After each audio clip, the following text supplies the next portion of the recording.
ও যুবক ভাই, কয়দিন আর বাহাদুরি করবারে যুবক?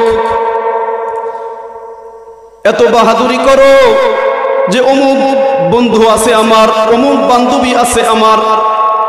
আজকে যদি যুবক মরে যাও তাহলে বন্ধু বান্ধবী বলবে ও তো মরিয়া গেছে, আব্দুল করিম তো মরিয়া গেছে, ওর নাম্বারটা মোবাইলে রাইখে লাভ কি? নাম্বারটা ডিলিট করে দিবে রে যুবক, নাম্বারটা ডিলিট করে দিবে। হাতের মধ্যে যে মোবাইলটা আছে এই মোবাইলটা বলি আমার মোবাইল, আমার মোবাইল।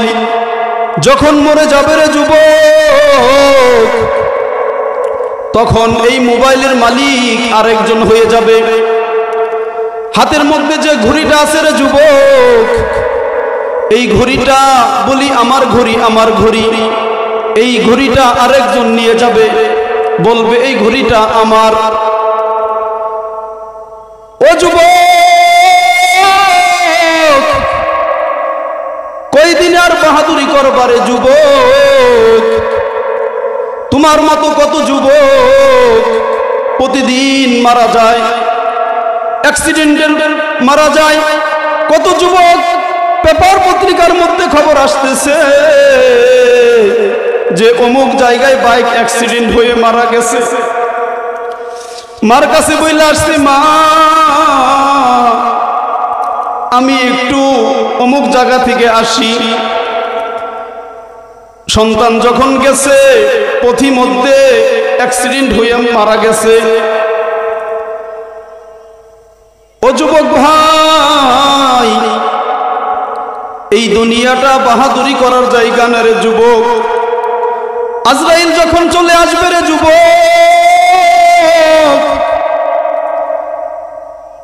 যখন রূহটাকে কব্জ করার জন্য আসবে তখন বলবা যে আমাকে একটু সুযোগ দাও, আমাকে একটু সুযোগ দাও আজরাইল। আমি সারা রাত তাহাজ্জুদ পড়ব, সারা রাত নামাজ পড়ে কাটাবো, সারা দিন রোজা রাখবো, আমাকে একটু সুযোগ দাও। আজরাইল বলবে তোকে আর সুযোগ দেয়া হবে না, তোকে আর সুযোগ দেয়া হবে না।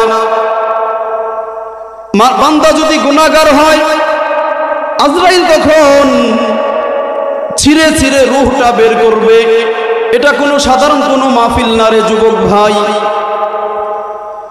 এই মাহফিলটা আমাদের দু জাহানের সরদার জনাবে মুহাম্মাদুর রাসূলুল্লাহ সাল্লাল্লাহু আলাইহি ওয়াসাল্লাম বলেন, এই মাহফিলটা হলো জান্নাতের বাগান। নবীজি বলেন এই মাহফিলের মধ্যে, যেই জলসার মধ্যে, যেই একটা বৈঠকের মধ্যে আল্লাহ রাব্বুল আলামিনের কুরআন পাঠ করা হয়, নবীজির হাদিস পাঠ করা হয়, নবীর গুণাগুণ বর্ণনা করা হয়, ওই মজলিসের মধ্যে আল্লাহ তাআলার রহমত বর্ষণ হতে থাকে। সুবহানাল্লাহ। এই কারণে যারা এই মজলিসের মধ্যে কুরআন ও হাদিসের মাহফিলে জান্নাতের বাগানের মধ্যে যারা বসতে পারবে আল্লাহ রাব্বুল আলামিন তাদের মধ্যে, তাদের উপরে রহমত বর্ষণ করবেন। সুবহানাল্লাহ। আল্লাহ রাব্বুল আলামিন জানেন, সব কিছু জানেন, তারপরেও আল্লাহ রাব্বুল আলামিন আসমানের ফেরেশতাদেরকে বলে, ও ফেরেশতারা, এই যে একটা পূর্ব বানাঘাটায় নুরানি হাফিজিয়া মাদ্রাসায় যে মাহফিলটা হচ্ছে, যারা কোরআন ও হাদিসের আলোচনা শোনার জন্য এই বাগানের মধ্যে, এই প্যান্ডেলের মধ্যে যারা এসেছে তারা কি আমাকে দেখেছে? ফেরেশতারা বলে, না ও আল্লাহ, তোমাকে তো দেখে নাই।